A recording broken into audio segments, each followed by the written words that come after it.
A girl was eating in the school cafeteria when suddenly a group of bullies approached her and poured their drinks into her meal.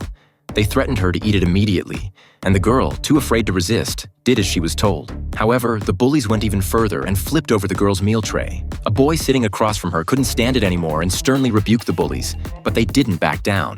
Instead, they burst into laughter, and one of them walked up to the chubby boy, mocking him for daring to interfere and threatening him not to go home after school. Little did they know that the chubby boy was no longer as weak as he used to be. This story actually began a few days ago.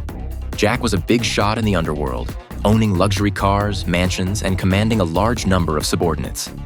He was a formidable figure in the criminal world. One day, as he was standing on the side of the road making a phone call, a fat man fell from the rooftop, instantly knocking Jack unconscious. When he woke up, he found himself in a hospital. Jack stumbled out of the ward, and everyone who passed by called him a student, which left him very puzzled. Just then, an older man rushed over and hugged him, saying, "Son, are you all right?" Jack listened in confusion and was about to lash out when he noticed that the unconscious injured person next to him was actually himself. Then, Jack looked in the mirror and touched the unfamiliar face, too shocked to speak. It turned out that at the moment the boy who had fallen from the building hit him, the two had swapped bodies. Jack couldn't accept this fact and kept trying to throw himself at his own body, hoping to switch his soul back. However, his subordinates saw him and tried to beat him up, but fortunately, the nurse arrived in time to separate the two.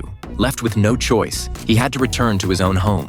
As soon as he entered, his wife thought he was a thug and grabbed a knife in fear. No matter how Jack tried to explain, his wife wouldn't listen and eventually called the police to arrest him. With nowhere else to go, he had to follow the boy's father home. The next day, the boy's father took him to school, and Jack decided to find out the truth behind the boy's fall. As he walked into the classroom, his classmates showed strong dislike towards him. Jack randomly chose a seat, and the boy next to him even flipped him off. Jack didn't bother to argue with the kid. At noon, he went to the cafeteria for lunch and saw the bullies harassing a girl in his class. So he immediately spoke up to stop them. This exciting movie is a Korean film called The Guy Inside Me.